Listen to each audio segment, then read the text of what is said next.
Now, a little bit about us. AI X Education is a student-run initiative dedicated to bringing together students, educators, researchers, and founders to collectively explore the future of AI in education.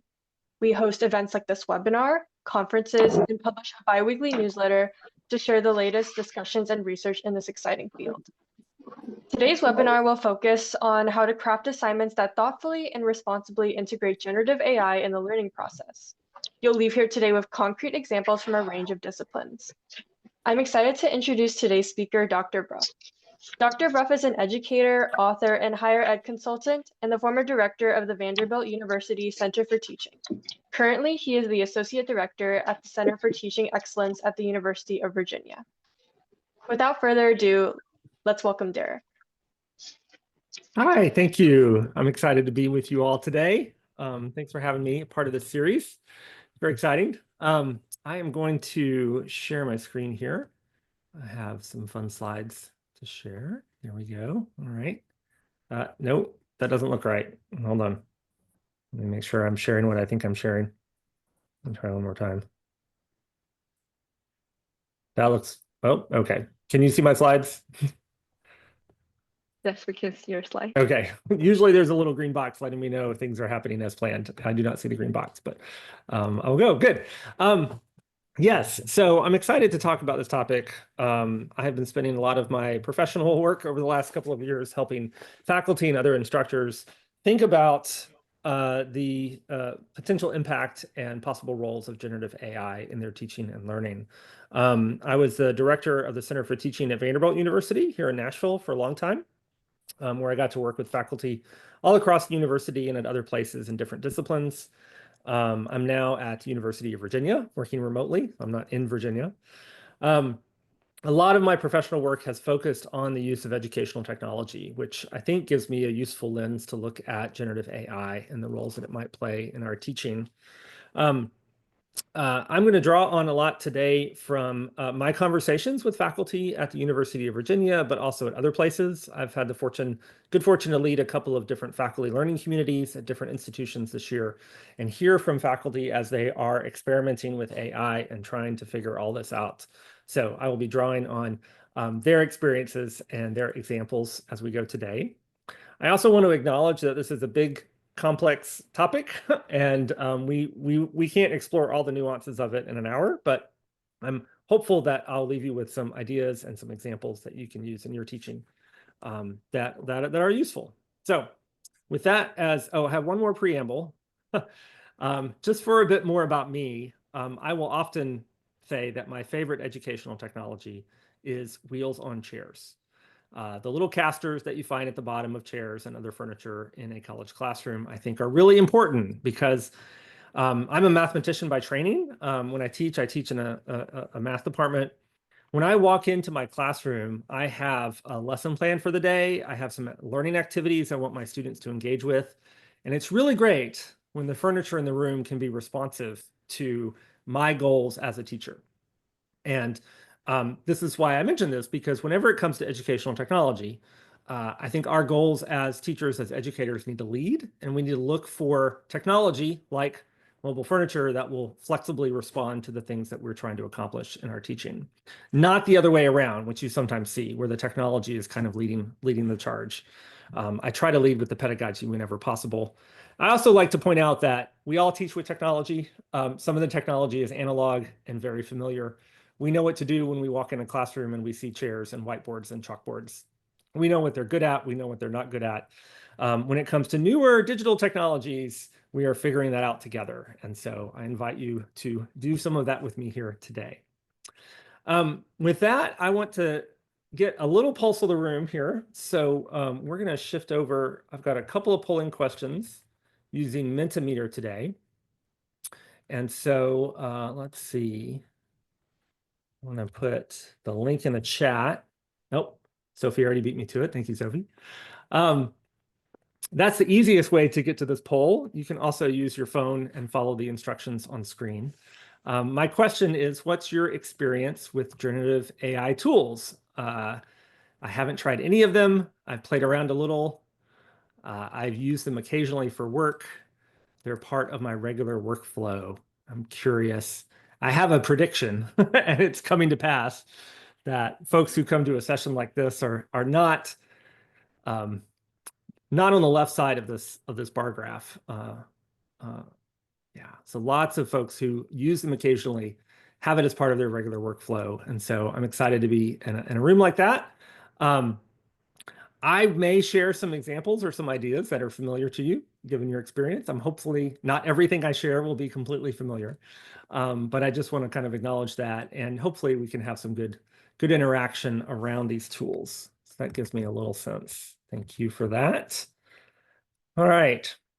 So I'm going to do just a touch on how large language models work, mainly because there's a kind of a couple of metaphors that I like to keep in mind when I think about using these generative AI tools in our teaching, and it helps to know just a slightest bit about how they work. And I'm going to borrow some images from an article that the Financial Times ran a year or two ago, an explainer on these large language models. And I will keep this brief. This is a session about teaching, not about computer science. But in very, very high level terms, these tools have scanned so much text generated by humans and have looked at the patterns in how words fall near each other. So in this picture, you see the sentence, "He takes pride in his hard work and effort." There's lots of places in a huge corpus of text that the word work might show up. And so it's scanning all of that and looking for linkages. Where do words show up near other words? So for instance, it might look at this sentence: "I have no interest in hearing about the rising interest rate of the bank." And it will notice the word interest, and it is connected to these other words that are near it in the sentence: know, in, hearing, right? There's another word, another use of the word interest in that same sentence where the meaning of the word is different, right? Interest appears twice. One meaning is different than the other. We can deduce a little bit about the meaning from the context clues, right? So what these systems are doing is they're looking at a word like interest and seeing sometimes it shows up with these other words nearby, and other times it shows up with these different words nearby. And those linkages help kind of scope out some type of semantic meaning between these words. And so when it comes time to generate some text, it can leverage those semantic meanings and kind of the probabilities that are under there. What are the words that are likely to follow other words? And so it might say the Financial Times is, how do you fill that in? Do you say about, more, a, based?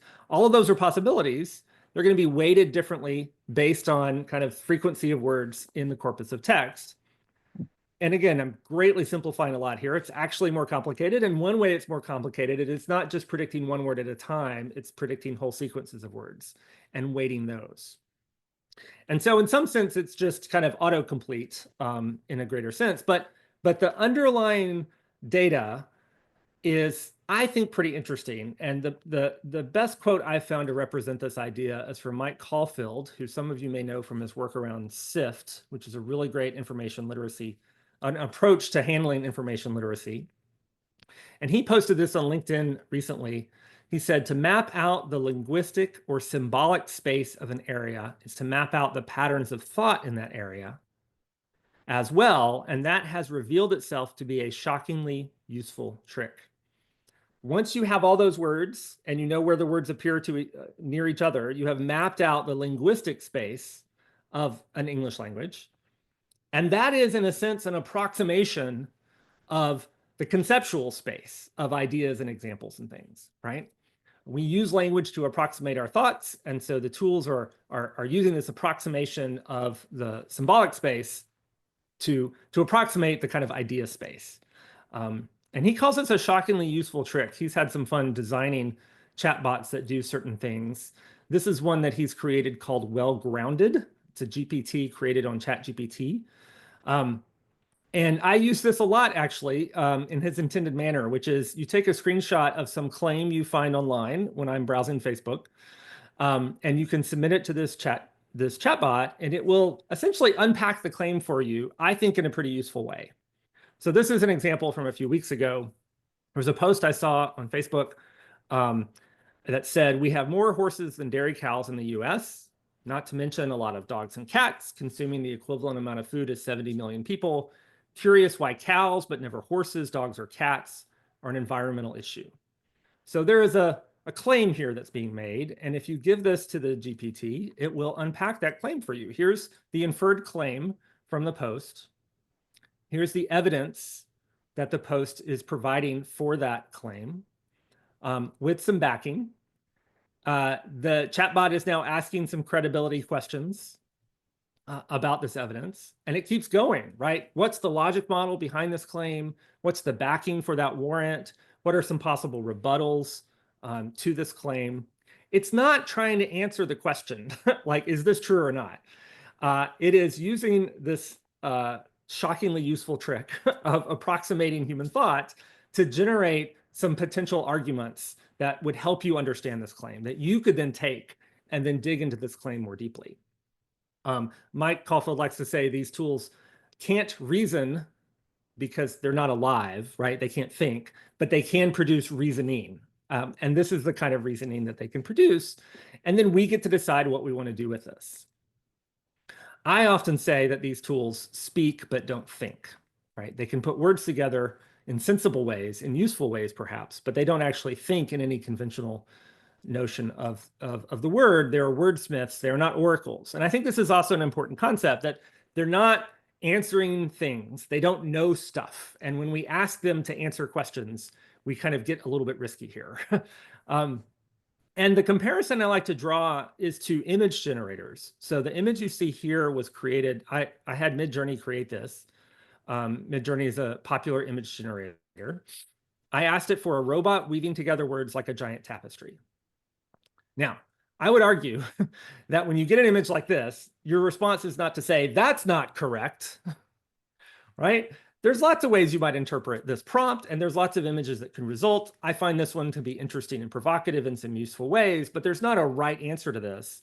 Sometimes when we go to the text generators, we want right answers. And so I think it's helpful to be thinking about them more in this kind of, the adjectives are hard to pick here, right? But it's almost creative, right? It's kind of playful. It may not be trustworthy, right? And I think that's okay for some uses. Now, let's talk about the teaching context. And we're going to ease our way into student assignments with thinking about how we might use AI as an instructional assistant. I also want to give a shout out here to this image here, which I got from a website called betterimagesofai.org. Can I easily put that in the chat? I think I can. Hold on. I'm going to risk Windows here. Nope, that did not work. All right. Better Images of AI. They're all human-generated images that try to represent different facets of artificial intelligence. And so I think it's a really interesting site. Oh, thank you, Philip, for finding that link for me. So let's talk a little bit about how we might use AI in our teaching. So this was a little practice chat I had a few weeks ago where I asked ChatGPT to help me do some lesson planning. I said I'm teaching a college course exploring the history and mathematics of cryptography. I gave it more information about the course. I told it about a class session that I'd like to plan. I asked it to create an outline for that class session for me. I want it to be interactive. I want it to recommend a few resources for me. And so, of course, ChatGPT dutifully gave me something to use here, right? Here's a class session outline with learning objectives, some timing, some potential discussion questions, some structure, some examples. This was a great start. One of the things I asked it was to generate some potential answers to one of the discussion questions that it recommended. How might students respond to this in a thoughtful and nuanced way? And how might students respond to this in a more naive way, right? What are some potential answers I could get to this discussion that might need some more work, right? And one thing I want to point out here is that I didn't just take the lesson plan as it gave it to me. I started to give it feedback and ask it to make revisions and to think about what I want out of this lesson plan.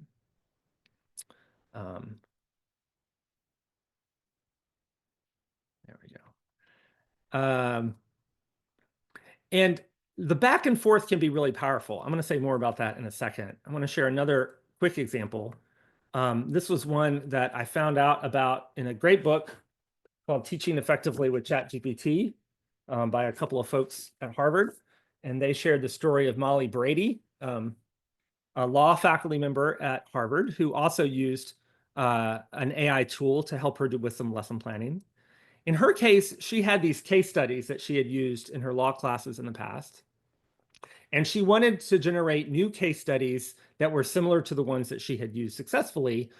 Students kind of knew these cases, and she wanted some new things that kind of did the same pedagogical work, but were different examples.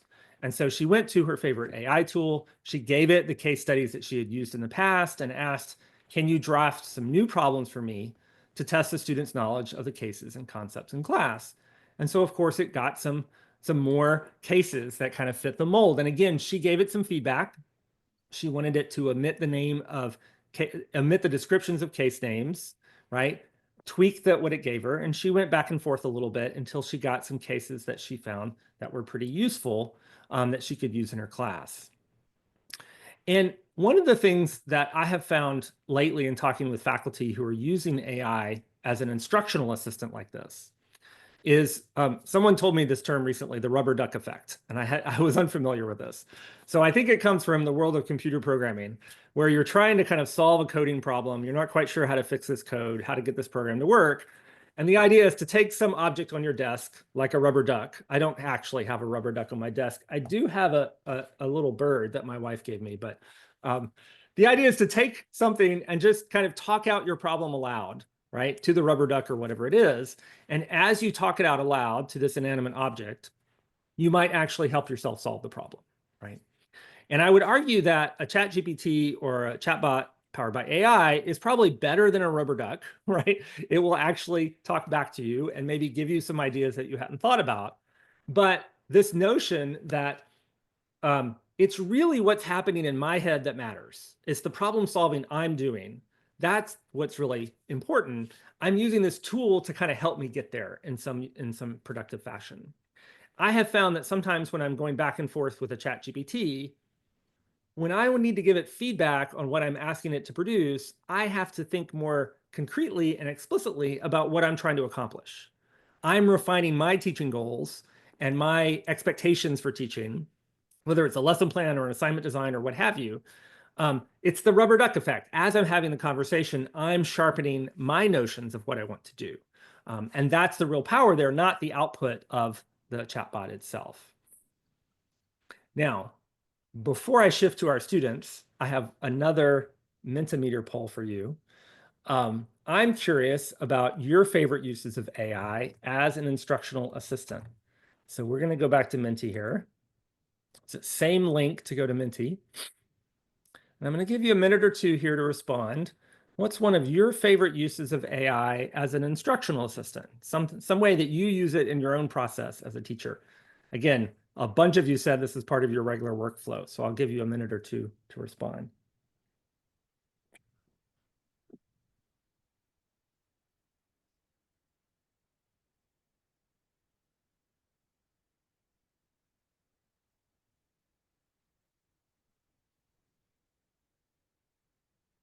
Hi, Walter. This is Yan from University of Miami. Can I have you Imogen, sometime this you're the week? host. I think you're going to have to stay on top of that mute button. Thanks.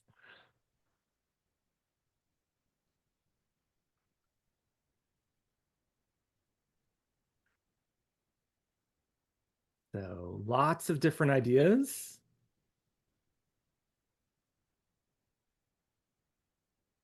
So one, I think this is a space where we can learn from each other a lot about effective ways that we're using these tools in our own work. Two, I wanted to demonstrate Mentimeter is the first polling tool I know of that has added an AI analysis tool. So I can press the spacebar here and it will hopefully take your responses and put them into groups.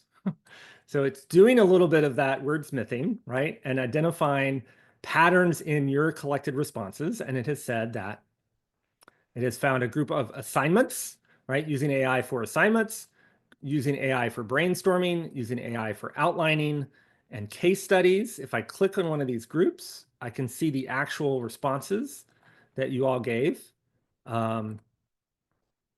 Most of those are on topic. Okay. Someone keeps drawing on our screen. I'm going to clear that. I will say that develop an entire lesson plan for a new topic doesn't sound like an assignment. So I can move it over into one of the other categories. Maybe we'll call that an outline. And Menti will just shift that over. So when I go back, I can see the categories and it will have resorted that, right? I've been waiting for this type of AI use in my teaching for a long time, a long time, 2.5 years, right? This is something AI is pretty decent at, is kind of parsing through a bunch of responses and kind of identifying patterns and putting them in buckets. I wrote an entire book on classroom polling back in 2009 when we had to use little clickers that we actually, little handheld devices we had to aim at a receiver at the front of the room, and we were limited to multiple choice questions. Now you can poll your students, and even if you have a ton of students, you can get a little AI help in sorting those responses very quickly and then responding to them as you see fit. So I love showing that off. I think it's one of my favorite instructional uses of AI. But why am I starting today with our own potential use of generative AI? Well, I think we need to wrap our heads around AI well enough ourselves so that then we can help our students wrap their heads around AI. And so one of the things that I think we learn by practicing with AI in our own instructional practice is that expert AI use requires expertise. I actually interviewed my wife last year about a multimedia project she was doing in her work. She's a marketing professional. And so she was creating theologian trading cards for a book that she was marketing that was about theologians. And she said she worked with AI to develop the images of these theologians. And so if you ask an AI image generator for an image of Martin Luther, you're going to get something that looks like Martin Luther. That's a kind of well-known historical figure. If you ask for other less well-known theologians, you're going to get all kinds of things. And one of her examples that she shared with me was this fellow, Anselm of Canterbury, who has a very particular hat that he would wear given the kind of time and culture and religion that he was in, right? And so she would generate images using the AI. She would vet them as best she could, but some of the images she would have to take to the authors to say, does this look historically accurate, right? And the authors said, particularly with Anselm, they tell their students, you will know him by his hat, right? His garb, his hat is very important to kind of his cultural identity. That's something that the AI did not know, right? It did not get that right. And so in order to have an expert use here, these images that actually resembled what we know of these historical figures, it required some expertise. You couldn't just take what the AI gave you and accept it as the answer. It needed some expertise. The other point I would say is that sometimes the struggle is the valuable part of a process, whether we're thinking about our own teaching or we're thinking about what our students are doing. I'm here in Nashville, so I think every third person I run into is a part-time songwriter here in Nashville. And I was talking to one a few months ago, and he said that he was struggling to come up with the bridge of the song that he was writing. He had this part, he couldn't come up with the bridge. And he said, I know I could go to ChatGPT and it would come up with 5 or 6 different options for me, but I wanted to do it myself. And he said, the struggle is the valuable part of the songwriting process. And so I think it's helpful for us to think about when we're using these tools, where are they helpful and where do they interrupt the valuable struggle? Because we need to then turn around and help our students figure that out in their use of the tools and in the disciplines that we teach. And so that takes us to the student's view. I threw this slide in this morning. This is a post on Blue Sky by a colleague at Westchester University who teaches English there, Andy. And he posted this morning, I have a colleague who is an incredibly earnest and thoughtful teacher. She teaches in education, a field where you would expect to see students care about learning. She reports 1/3 of her students cheated with AI so sloppily that they did not notice a prompt injection Trojan horse in the assignment. So presumably this education faculty member put some text in the assignment that would make the AI respond in a strange way or a particular way, so that when students copied and pasted that assignment and said, ChatGPT, please do this for me, that prompt injection triggered, right? And so she could easily tell that her students had used this. This was disappointing for all involved, right? This is problematic. I also saw this study that came out late last year from this Engage group. It came out more recently, but it was a survey at the end of 2024 where they surveyed students, they surveyed employers of college graduates and recent college graduates, and they asked them about AI, among other things. Two of the findings I thought were important. 62% of employers surveyed believe candidates should have foundational knowledge of Gen AI tools. And 55% of the graduating students surveyed said their program did not actually prepare them to use Gen AI during their studies. So there's a mismatch. And I hear this from other students, right? That they want information. How do we use these tools well? How do you want me to use them in this class? Can we have a conversation about this, right?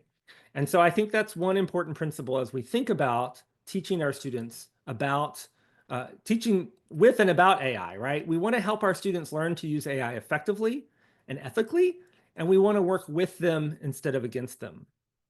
I interviewed Perry Fasihi on my podcast, Intentional Teaching, last year. She teaches writing and other courses at Boston University. And she had a lot of great examples of how she was integrating AI into her teaching, and you'll see a couple of them in future slides. But she said, as we were talking, my biggest advice to faculty is to weave AI into assignments because the students are using it. I feel like if we're transparent about our use, our students will be transparent too. And I think it's very important as we're using AI to create lesson plans or case studies or assignments, I think we need to talk to our students about how we're using it. That transparency helps to work the other way, right? To help our students be transparent with us. There's different ways to do this. This is one I've seen cited a lot, the AI Assessment Scale by Leon Furza and colleagues. This is a way to say, for this assignment, here's how I want you students to use AI. From no AI to using it in the planning stage, to collaborating, to full AI, et cetera. And this is the point where I remember that I wanted to share the link to my slides with everyone. So Sophie or Imogen, if you can put that in the chat right now, that would be great. In the notes field of my slides, you'll find links to lots of the stuff that I'm sharing. So if you want a reference or more information, get the slides, look in the notes field, and you can find links to the AI assessment scale, among other things. This is one way to kind of try to foster that transparency with students to say, here's what my expectations are for this, right? And maybe it's a lot of AI and maybe it's a little bit, but let's be clear about kind of what our expectations are. One of my colleagues at the University of Virginia, Kim Aquaviva, in our nursing college, this looks like a lot. It's pretty well structured. She had her students this year, she invited them to use AI on their assignments, but they had to tell her how they were using it. And so this AI transparency statement came with every assignment. Student would say, I used, the blanks is for the tools. So they would name the tools that they were using, and they would identify whether they used AI for idea generation, outline creation, content drafting, language enhancement, et cetera, et cetera, et cetera.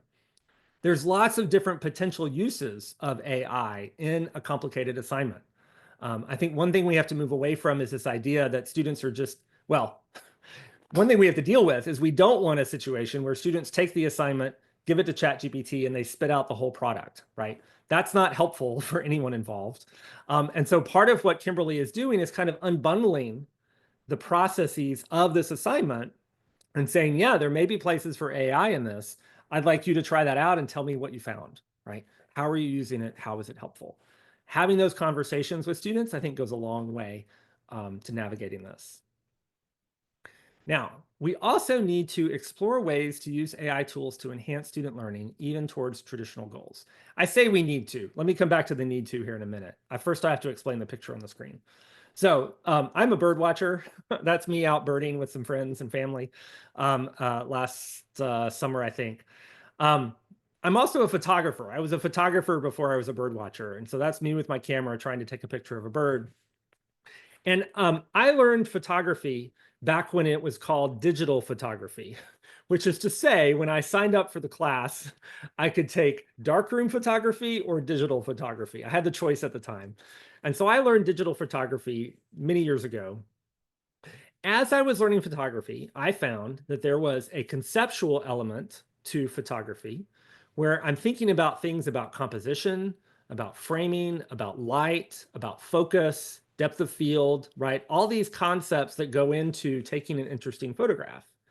There was also a technical side to photography. I had a camera with knobs and buttons and settings, and I had to figure out what they would do. And certainly, having a deeper conceptual understanding of photography helps me figure out what to do with the buttons on my camera to take interesting pictures. But I would also argue it works the other way. As I was experimenting and taking lots of pictures and playing with different settings, I was sharpening that conceptual understanding of photography. And I'm particularly excited by assignments and activities that try to do this with AI, right? When can the tools be interesting enough and useful enough that they actually help our students learn the stuff that we're trying to teach them, right? When can the tool actually support that? I said that we need to do this. I would say that we collectively in higher ed need to do this. I think if a student graduates college and hasn't had some type of training or instruction in how to use AI effectively and ethically, they're missing out. That doesn't mean you have to do it in your class, right? There are plenty of faculty who have looked at this and said, you know what? For my course and my topics, I don't think AI is going to be helpful. I think it's going to interrupt the struggle, the valuable struggle. And so we're going to do a red light in my class and we're going to say no AI. And I totally respect faculty who've made that choice. I do want faculty to make an intentional choice and an informed choice, right? To kind of know what's out there, weigh the options, and then maybe decide we're not going to use it in my class and that's okay. Or we're not going to use it on these assignments and we are going to use it on those assignments, right? So individual instructor choices may vary. I think collectively, higher ed needs to figure out how we weave this into our curriculum in productive ways. So with that, I want to get very practical. I'm going to talk about what I'm calling AI integrated assignments. So some of the work that I'm doing at the University of Virginia this year is working with our faculty AI guides program. These are faculty who have been supported by the university at a reasonable expense. I'm very impressed at the provost's decision to spend a lot of money on this. 50 faculty from different departments around campus. And their job this year is to figure out where does AI go in my courses, and then also to help some of their colleagues in their departments try to figure AI out as well. It's been really fun to work with these faculty who are enthusiastically, for the most part, some of them are quite skeptical, but most of them are enthusiastically exploring the space. And so one of the things that I've tried to do is to look at the types of assignments that these faculty are using that involve AI and try to put some categories to these so that we can kind of think slightly more concretely about how other people might want to put AI into their course. And so I've identified these 5 different categories. These are loose categories, and it's a starting point. And I bet if you come back in 12 months, I'll have a slightly different set. But for right now, these have been helpful for me to think about, oh, here's an interesting use of AI in teaching. It's this type of assignment, right? So let me walk through each of these with some examples. I'm going to start with the green light assignments. These are the assignments where we invite students to try using AI pretty much in any part of the assignment and see where it's helpful and where it's not helpful. And importantly, talk to us about that, right? There's usually a transparency element with green light assignments where we ask students to report out how they're using AI. There's also usually a reflective element where we're asking students to say, here's where it was helpful, or here's where it wasn't helpful, or here's where it was confusing, to do a little self-reflection about their own learning in one of these green light assignments. And so I'm going to share one from Kira Allison, who teaches commerce. She's one of our faculty AI guides. She called this Do Something Impossible with AI. And I think if I click that, Sophie, can you now see her slides? The assignment? Okay, good. Just making sure my screen sharing is still working. So she's got a little Tom Cruise here for the Mission Impossible theme, but I want to walk you through some of the assignment. So she asked her students to choose a persuasive task. This is a communications, public speaking kind of course. Choose a persuasive task that feels unusually difficult or impossible. Then work with AI to achieve the task. Phase 1 was a proposal. Identify the task, explain how it will stretch or exceed your persuasive abilities, then describe how you're planning to use AI to help you navigate this task. What strengths do you bring? What strengths might it bring? And then how will you know if you've succeeded, right? This all happens before they engage in the task. Part 2 is to document their process. They need to log at least 5 interactions with AI. She gave them an activity log for doing that. And the entries should include the date, the tool used, the purpose, right? Highlights from the interactions, key lessons and takeaways, already prompting them to do some of that reflective piece here, right? There's a documentation and a reflective piece. And then in the presentation showcase, when the students went back to the class to share these presentations, they each had to do a 6-minute presentation, right? What's the context? Present your work. What's your act of persuasion? And then spend a couple of minutes during the presentation talking about how you worked with AI, right? How is this helpful? How is this not helpful? And then she says a little bit about the judging criteria. And I'm going to stop. Oh, right. Then she invited the students to help her design the rubric for this assignment, which I think is really interesting, right? Based on their experiences, this is one of the hard parts of these assignments. We don't always know how to evaluate them because we've never had an assignment like this, right? And so I found whenever I do an assignment that is new to me, I like to invite my students to help me figure out what needs to go in the rubric, right? Can we look at some examples of high quality and see what should go into an assignment like this? So all that to say, this was a green light assignment. Lots of reflection, lots of open-endedness here, lots of metacognition for students. Also, when I talked to Kira about this, something kind of clicked. For this assignment, there's some domain knowledge that's important about persuasive tasks in a communication setting. There's also some AI know-how. Do you know how to prompt an AI? Do you have access to tools to kind of get the results that are helpful to you? This was not the first assignment in this course. This was the 4th or 5th assignment. They had already been kind of practicing using AI in other ways. But there's also this metacognitive piece, which I think is really important because it's not enough to have the domain knowledge and the AI know-how. You also need to know, when do I need a tool like this? And when do I need to not use a tool like this, right? And so this was a, do an impossible task. I would say it's do something that is impossible for me, right? This is all relative to the students. What would be a hard persuasive task for me? And where might AI be helpful or unhelpful in that, right? And so I think a lot of this is what we're trying to figure out as we figure out ourselves, when do these tools, when are they useful, when are they not useful? We need to be helping our students do that same kind of work. Another brief green light assignment. This is from Rich Ross, who teaches statistics at UVA. He was having students create a particular kind of data visualization. This is a kind of nested donut pie chart thing, right? You can see there's kind of 2 big categories, a red and a blue, and then subcategories within that.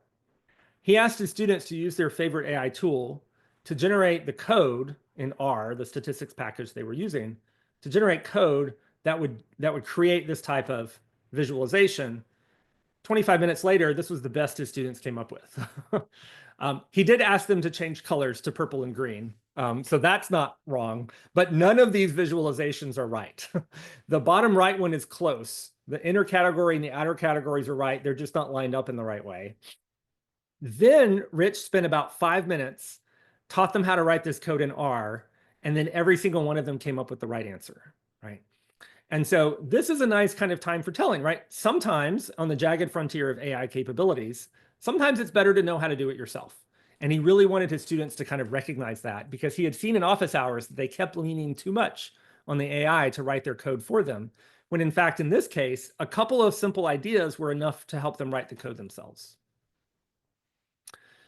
Some faculty have taken what I call a red light and then a green light approach to working with AI. So the example is from Spiros Simotis. And again, the slides have links to all of these examples. Spiros teaches French at University of Virginia, and he shared a writing assignment that had 4 stages to it: planning, drafting, revising, and editing. Students were asked to not use AI for the first 2 phases, right? You will rely on your own skills to generate ideas while practicing the vocabulary and grammar you've already learned. Then they use AI in the second 2 for the revising and the editing piece, where they get personalized feedback on their draft from the AI. And this is a common structure I see. See what you can do without the tool, and then see what you can do with the tool, right? Often this helps students start to appreciate the nuances of the tool and where it's helpful.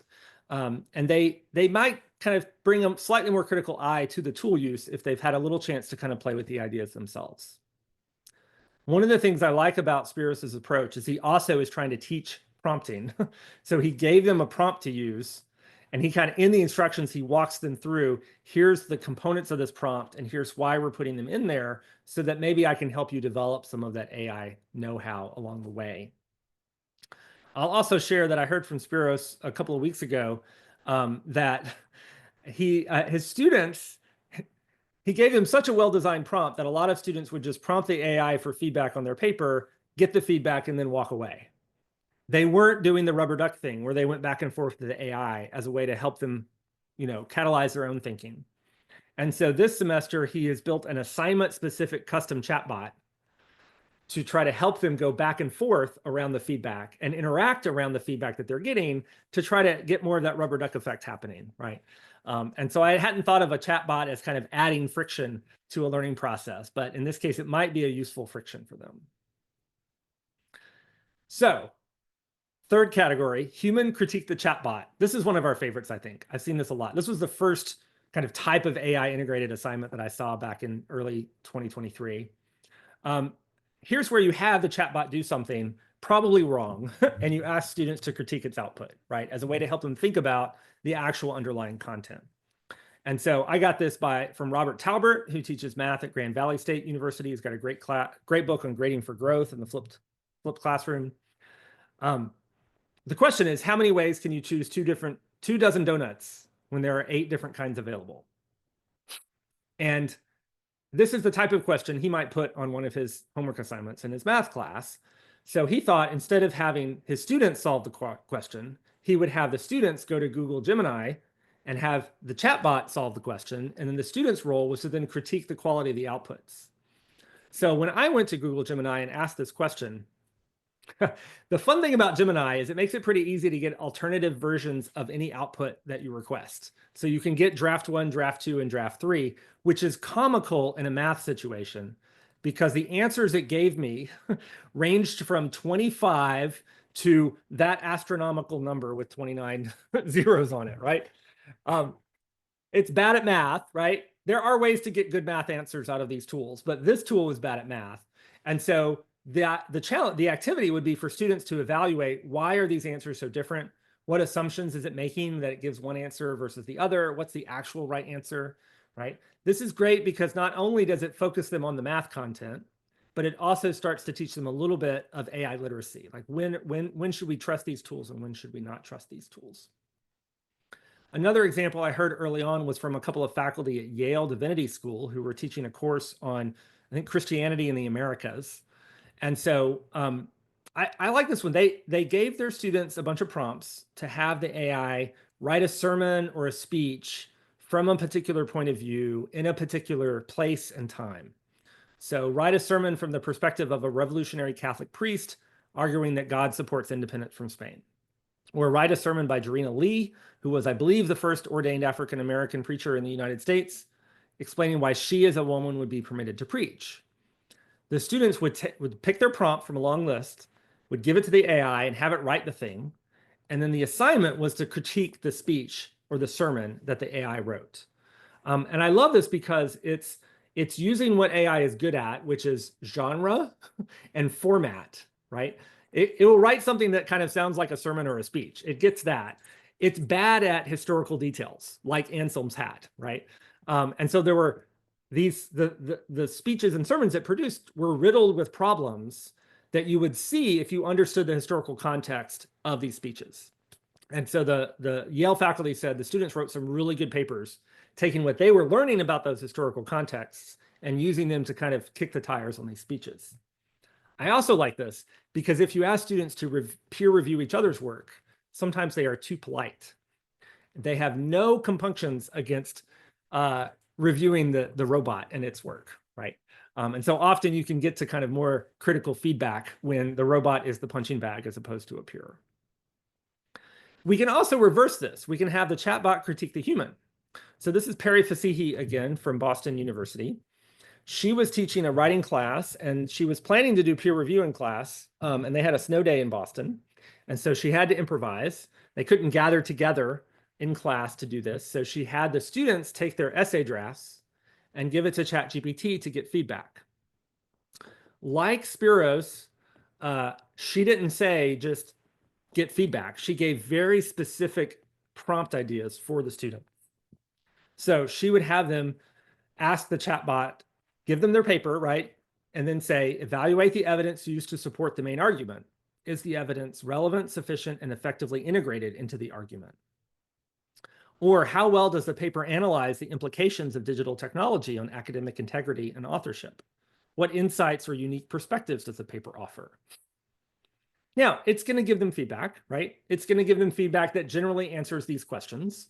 It may not be the best feedback around, right? Perry's feedback is probably better. It's probably better in some ways than peer feedback and maybe worse in some ways than peer feedback, right? But it's a source of feedback.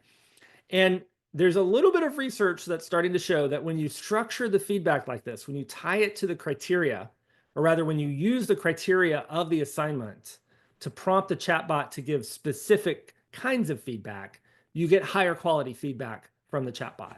And so that's what Perry was tapping into here.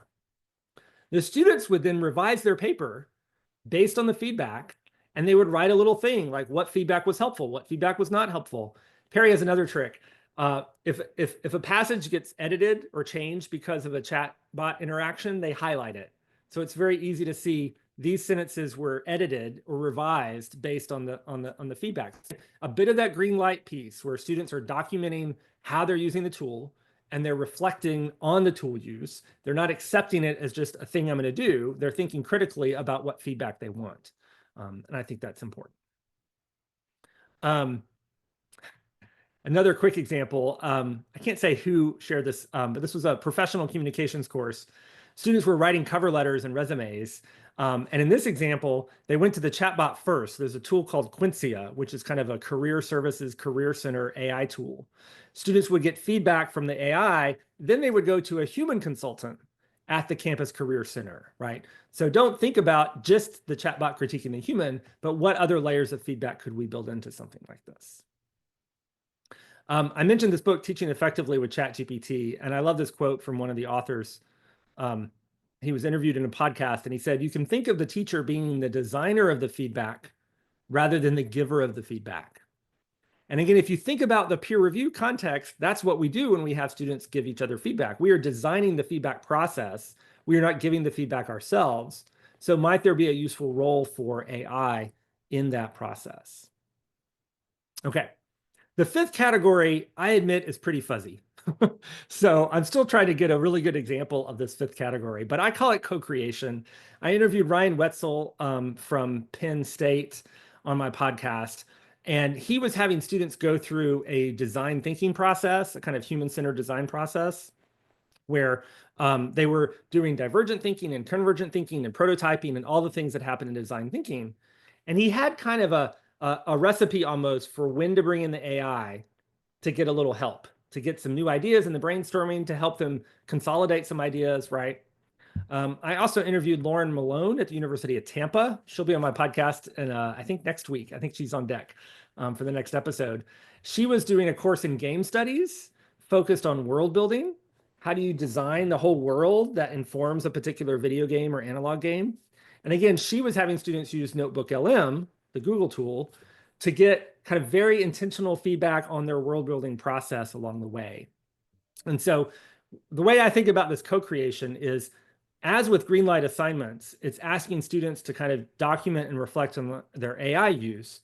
The difference is that there's more direction in how students should use the AI for specific parts of the assignment. And I think this is my last example. This is Perry Fasihi again. She shared some information about an artist named Claire Silver who uses AI as part of her artistic process. She doesn't just prompt the thing and get a picture. She uses the AI output in a bigger art project.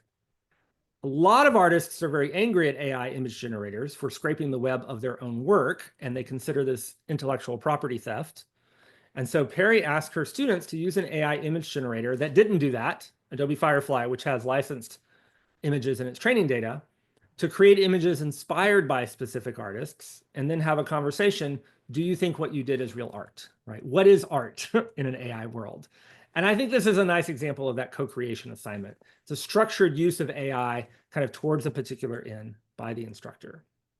So I've got one last Mentimeter question for you, and then we'll go to Q&A. Let me go back to my Mentimeter slide. Oh, I got to present again. So I've shared 5 different categories. I'm curious, which category would you like to try next? Which of these spoke to you as something maybe you haven't done or you'd like to play around with more?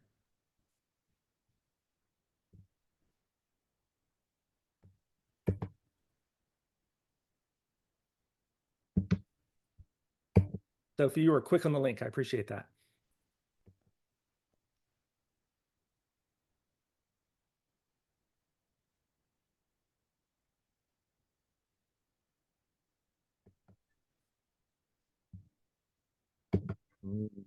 Lots of votes for critiquing the chatbot. Yes, that's a nice, good structure.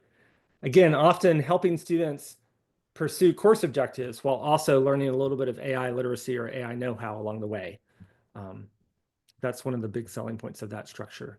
And some co-creation. I'd love for you, if you have co-creation ideas, to put them in the chat. As I said, that's kind of the most nebulous of these categories. But I think there's something there that maybe we can figure out together. All right. So I wanted to leave at least a little time for Q&A, and I have hit that goal. So I will thank you all for listening to me for a little bit. And now I will turn it over to Imogen to direct the rest of our time together. Yeah, so thank you, Dr. Bruff, for that amazing presentation. We'd like to open the floor to our audience for questions. This is a really great opportunity for you to engage directly with our speaker, and we'll do our best to address as many questions as possible. If you have a question, we'll be prioritizing people who raise their hands, and then you can also leave questions in the chat and we will get to those later.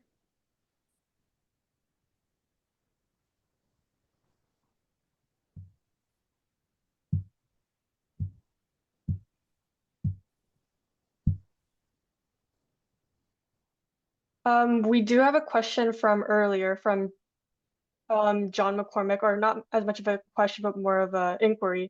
I wonder how challenging it is for everyone to determine edge cases where students might veer into uses of AI that might forestall learning. Dr. Bruff, what do you think about this?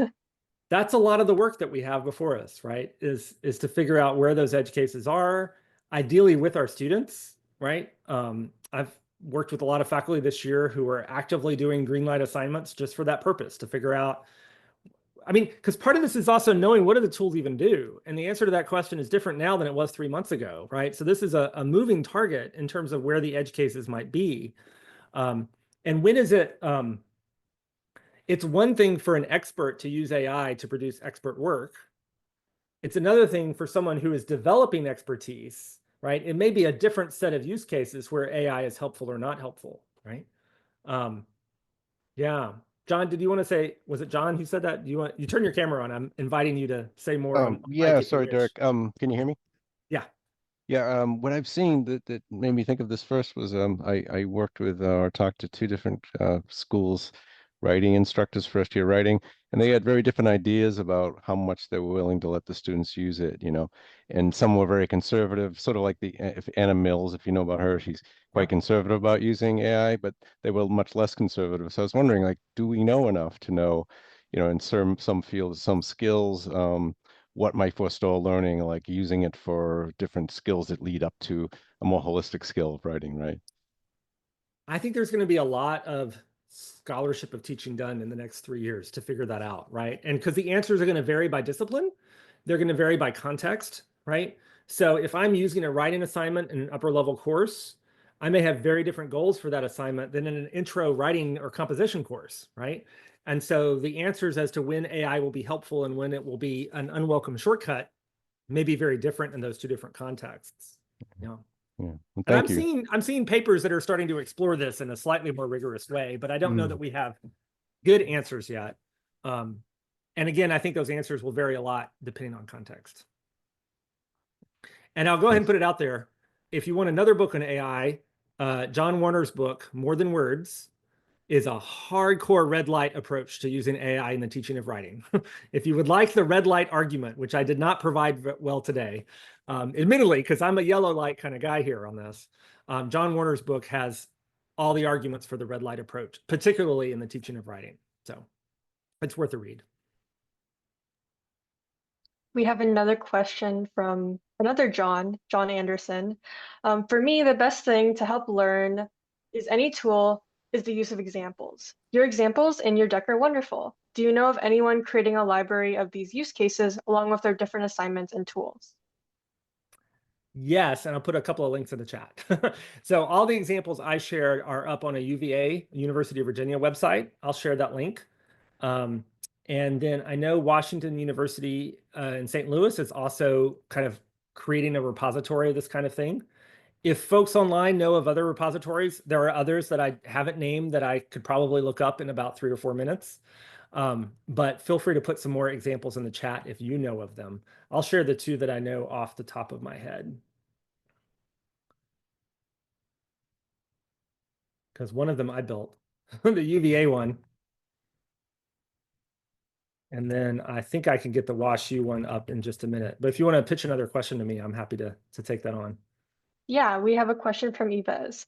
I would love to hear your thoughts on how you think student use of AI should differ between higher education and K through 12. Do you see any unique challenges or benefits at each level? There it is. I think you can find the WashU one here. So the K-12 to higher ed transition. I don't have a good answer to that. I do know that if higher ed faculty aren't paying attention to the conversations about this that are going in K-12, they're going to be surprised when students come to our classrooms in the fall, right? So I love spaces like this where we can have some of those conversations together. You know, I remember back in the day when Wikipedia was a new thing and students would come in with very particular conceptions about Wikipedia and when it was allowed and when it was not allowed. And I had a different idea about that, right? And so the high school experiences are going to shape things. I think the other thing we have to watch out for here, as I give hopefully a useful non-answer to the question, is variation in access to tools. You're going to have students who are in high schools that have site licenses for ChatGPT and they have the best and most robust tools available, and students are trained and taught how to use them. And you're going to have students who provide, or schools that provide none of that whatsoever. And so I think I'm not a K-12 teacher, right? I'm a higher ed person, so I always bring that lens to it. But I'm thinking, how can I, in my teaching, perhaps to help level that playing field a little bit, right? If students are being expected to know how to use these tools on the job market, then how do I help the students who haven't had that exposure or that experience yet? How can we as institutions create access to the tools that students need to learn about? These are hard questions, but I think they're important ones to be thinking about because the high school experience is going to vary widely. And universities might be a place where we can help to kind of close some of those gaps. Yeah, we have time for one more question that has been getting a lot of upvotes in the chat. Similar to John's question earlier, what light do you recommend for English language learners taking an English composition class? Or do you know of any use cases? Yeah, that's the language teachers, I think. There's a whole unique set of challenges right there, some of which are not new, right? So before there was ChatGPT, there were a variety of, fair to excellent translation tools available to students, whatever language that they were learning. And so some folks have, in some ways, this is not a new problem. My answer based on the language faculty I've talked to is to lean towards the red light use case. I think if you're going to make a red light policy in your course where you essentially try to prohibit AI, you've got to make a strong pitch to the students why that's important for their learning. You've got to connect it to their personal or professional career goals, right? You want to learn this language, that's going to be super useful, right? We're going to need to develop some of these skills that are kind of in your head before you use the tools. It can be hard to make that case sometimes depending on the course and the context. If it's a general ed course that's required that students don't want to be there in the first place, it's hard to have a red light policy. But I do think the language faculty I hear of who are thinking thoughtfully about this are on the kind of red to yellow scale, and they're trying to be really strategic there. Thank you so much, Dr. Bruff, for answering all of those questions and for sharing such valuable insights on integrating AI into the learning experience. And thank you to all of you for joining us and for your thoughtful questions. We are open to any feedback. If you have questions or feedback for us, we'll provide a QR code at the end of the webinar, or you can use the link in the chat that we'll also provide. Thanks again for your time today, and we hope to see you at our next event. Have a great day or evening wherever you are.